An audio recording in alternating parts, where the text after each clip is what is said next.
bỏ tôi xin mà tôi sẽ bôi đi đâu cũ để cho cái bố cho cơ đâu mà ôi đâu có cả thế à trong đã cổ nè để bố đây nó phong con đã cầu nè cả tay chuyện bôi đi đấy nó bôi tao nó tay cũng đã cổ cũ đâu mà số lô chỉ lô mà đi à đấy nhìn để lo thì cái phải sửa cả cơ ta nè ní của chúng ta xong nó nhớ sườn gió lên thì mình cặp gì thế cho cái như sườn đó cái gì sườn gió gì các bạn xem như thế nên chỗ mỏ lọ ê lỡ tôi làm một cái nọ lỡ tôi làm một cái nọ hả mắn à nó mắn ôi dồi ô bán gió tay kìa ô bây giờ không có cái liền lên gió tay nhưng mà rất là cay à ê lỡ tôi nó chạy bên nó hả rồi ồ nhưng mà lỡ bên nó ngay nào vậy thì nhá chỉ bài nên nó không mạnh được cơ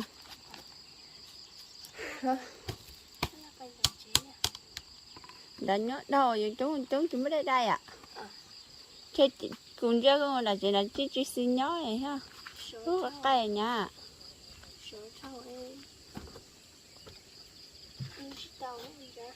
chị vậy nó chỉ như khay hơn đã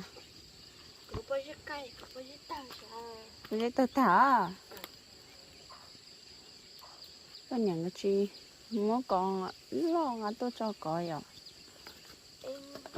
bây giờ tôi muốn lo con anh chị có ấy rồi nhớ tôi cho nhớ món chỗ ta lơ giấy tôi tài nó muốn thử lỡ muốn là lỡ chê tôi ta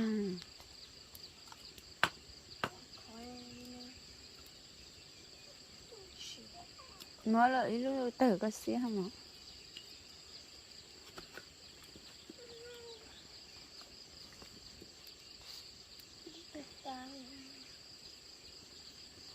sao mà khởi chết là vậy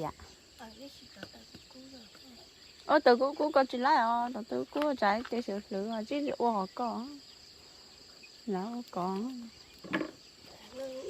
nó nên mở chi trong đây ta chẳng đủ thở nhá chỉ to liều con chỉ xả cho liều chỉ xả cho liều còn nữa chơi cái liều chỉ cho ha tôi xỉa ta liều tôi nhúng tôi ta ở chỗ à chính chơi hả ní trời xuống trời tôi nhớ chữ cha nhá giờ ăn bò cho nên tôi giờ cha khỏi ăn chim bò cho nó rồi thanh hết tỏi mua cái trái nữa à có cứ tôi ta giờ chả nữa anh cứ chim một trái chả có trái trái nhá tôi nó liền thì cái này còn nữa chỉ chơi cho nó tái để chỉ chơi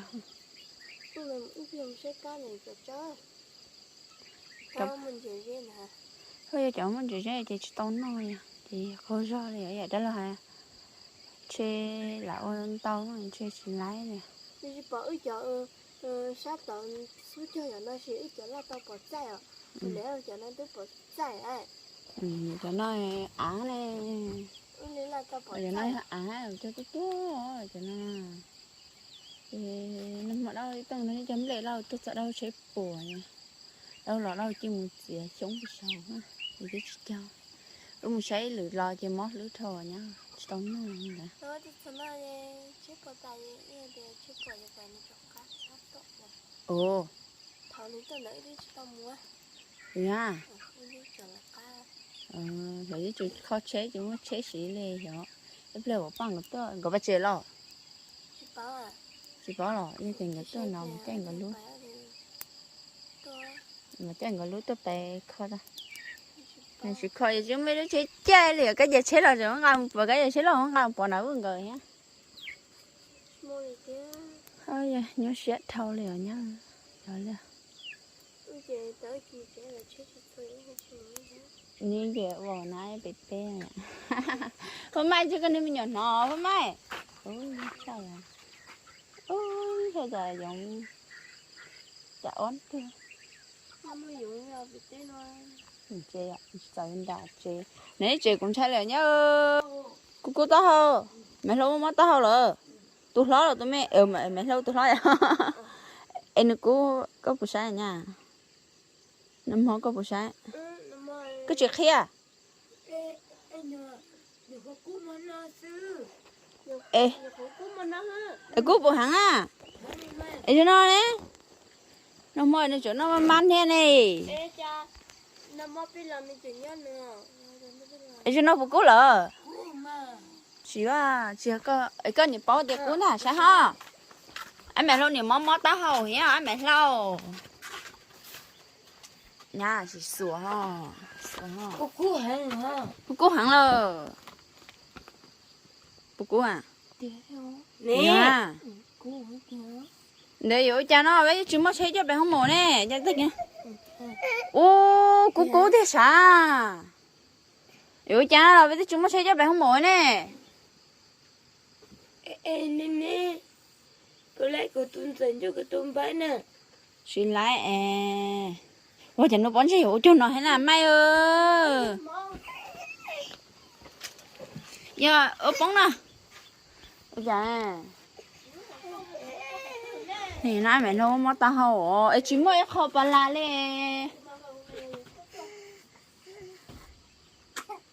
giờ bà la đúng nó nè nên đi cho đẹp luôn ha mẹ lâu mất tao hầu thế rồi cha nó ấy cha cái cú nó mua là có hai chị cha ấy nhá người nó mua có chuyện thấy chỉ cú em số lo cú bữa nó là có chủ khen nhá kìa nhá cha anh mẹ lâu cú tao hầu nữa ấy có chuyện đó là khen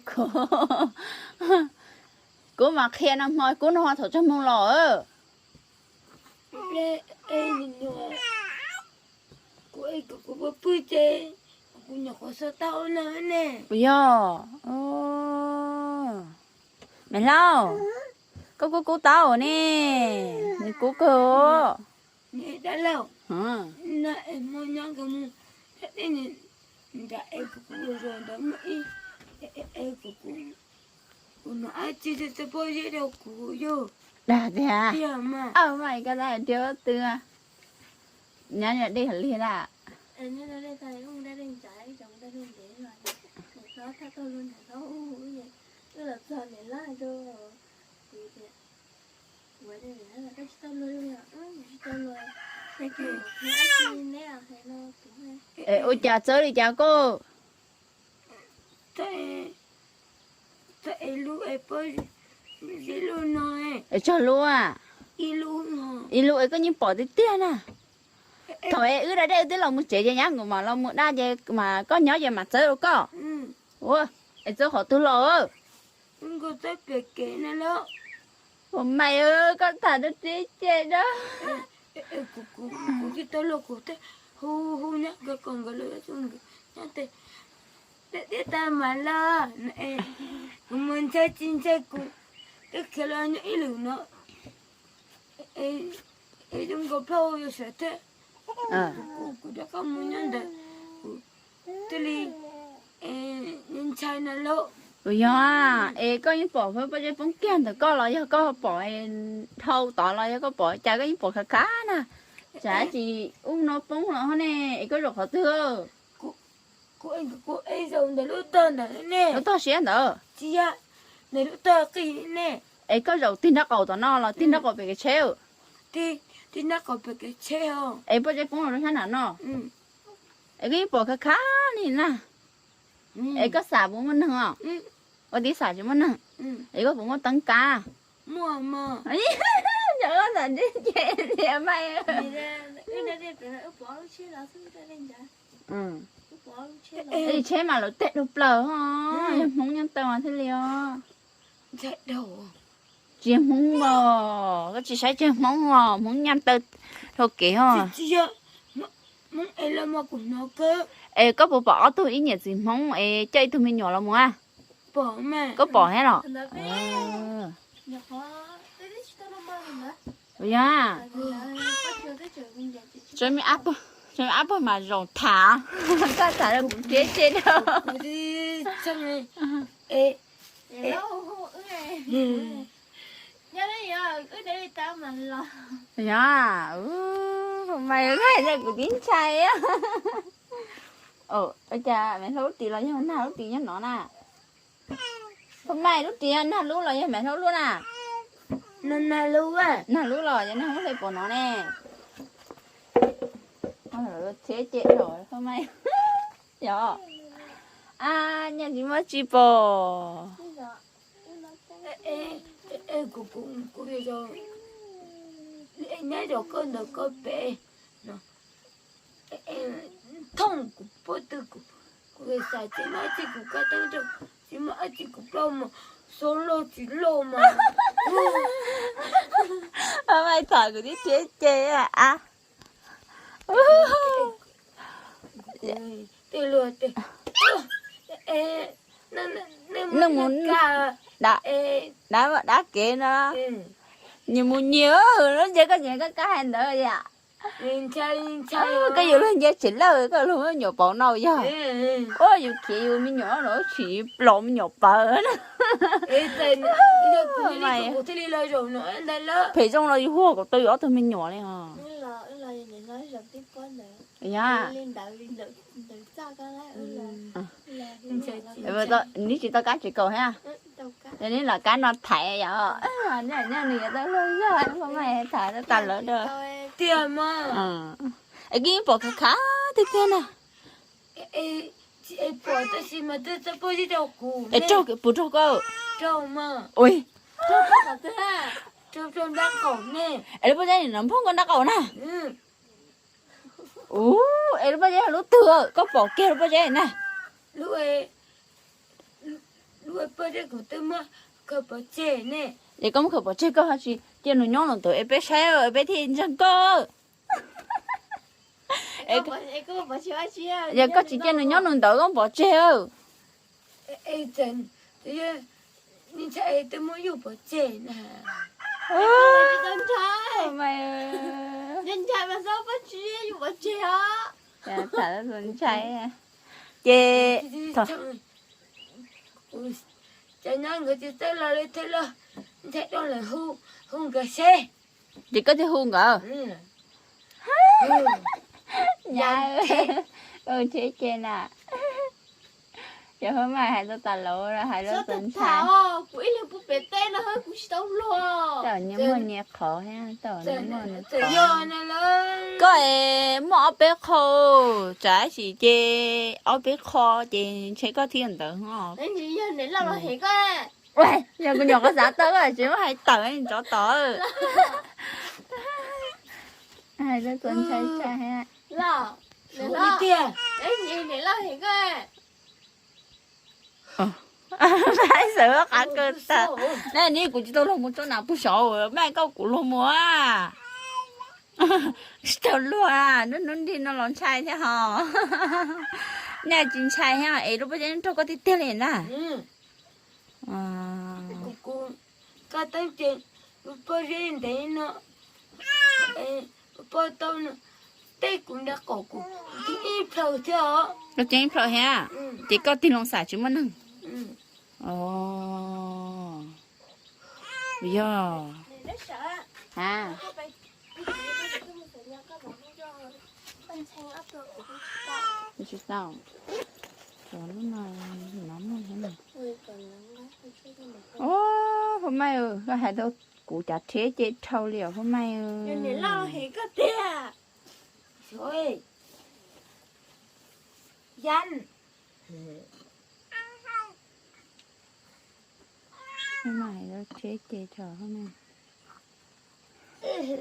ấy có bùi giang hả ha Dân mà. nó có bùi ผ่านโทรหาบสามารถติดต่อ à vô tụi bơ tụi thưa ăn อันนั้นด้วย ừ. อย่างนี้อ้อเจ้าเลยเจ้าอ้อเจ้าอ้ออย่างนี้ trâu trâu tận gì Cũng. Bây giờ lôi chạy mẹ ăn mấy nhỉ. Thế tôi là đi. Thì chỗ ăn mấy lâu thế chọc là ăn mấy lâu chị tôi đã bé chị ạ. Ra hả? tôi là bê mã giỏ tấu lúa con nhỉ. Tôi chạy đều à. Ồ, giờ có thả nó trốn cháy nào không mày. Đã Cái mở này- nha, mất cái lúc lần tàu hỏi. Chị nè lo hệ cơ sao? Nhờ cơ con giờ hình nha. Nhá ơi, chúng nó thế thì có thấy rồi, thế cũng chỉ đang đây lo. Nhờ cơ có chỉ nông giống bỏ mà yên giống mông là. Có tí nó chỉ chơi bao giờ có chỉ nhớ xe à. Nhưng mà Mà nó là mẹ lâu chừng mò nhá, học hôm mai là chở tiệp bỏ. Chỉ bỏ nó thấy chỉ nữa ai chỉ chơi trốn nữa. Trốn tu bắt mình thầu đấy, bắt mình chôm mông quá vậy. Chôm mông đó, chôm trốn tu thì thì tôi là đê thì mù thì nhá ha, tôi còn mong là đê thì người đê nó tu nhiều thì bé không đã buồn trả thì ý à nha. Vậy là đây bữa nào cứ hẳn lo thì tôi không đau bữa đại cái này tôi nhó chứ. Nhưng tôi cũng hù con ấy.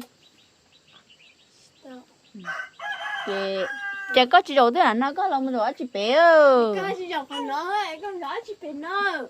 số này là. Sợ có rồi là chưa? Ừ. Chị cái họ chơi tí tí nhưng có chị đã bé rồi. Ừ. Tất gì hả rồi nhưng mà thương hại này vậy. Hay là cũng soi chị. Vậy là thế bỏ cả cái chị. Chị có đầu tiên thế có là nó chị nó không có chị có mà sai chị lúc bao giờ. Cái dầu đấy cùi dầu nó, cái dầu tiên đấy cùi tiên nó. Ừ. Chị đi chọn phong cân cho cậu. Ừ.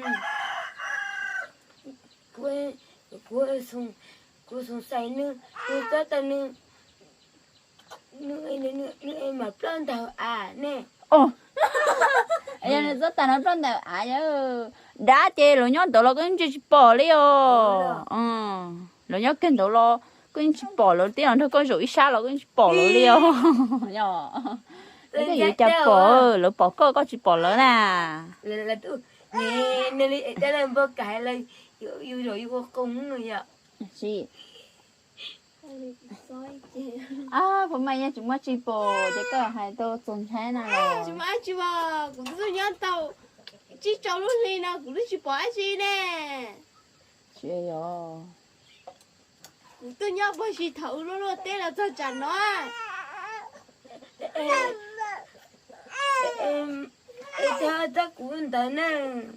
Có cơ. Ấy có dầu ba thế gì rồi, giờ chỉ dầu tin chắc cầu đi chỉ bỏ chỉ nó chủ, giờ mình lo nó mà nó chủ tì là cái bài mà chúng mình có kế à, như chủ bỏ đâu có để mình tạo thâu đi,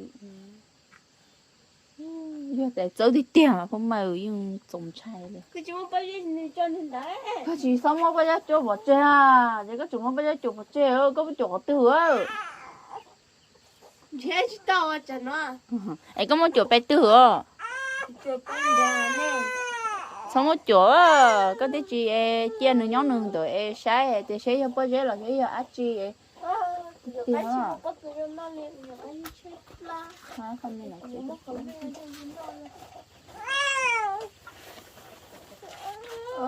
con mày có thả đâu cũng hay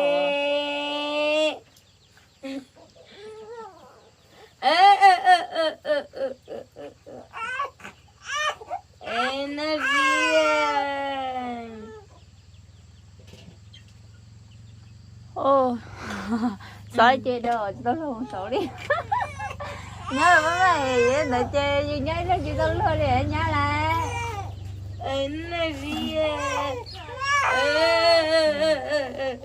ê bố mày hồi tí chị lấy lợi rồi chốt tôi có từng nhận nó rồi cha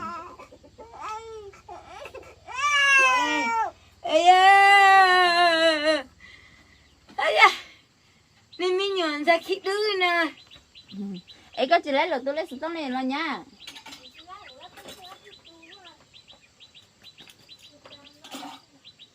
nào cái tổ sư để có tao đi à mẹ nha cha nó nó mẹ nha chó ha mẹ nó là mất tao hồ nha rồi cha nó bông mì nè.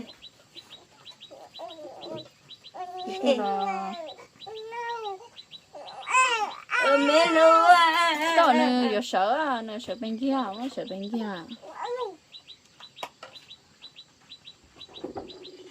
ô tiêu lại nọ này ở chỗ nó có tuôn sống bóng bóng ấy nó bị con đá nó bị khẻ nó vẫn thằng thả rồi chỗ tôi mẹ ai mẹ đâu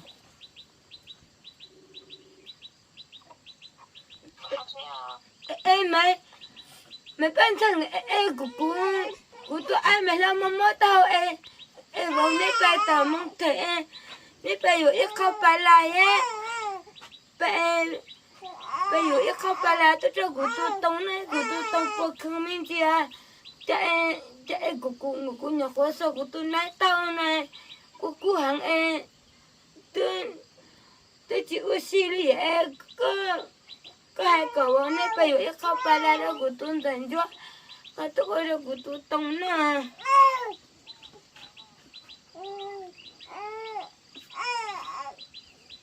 chỗ to nè Tôi chỉ nói nó chưa xì.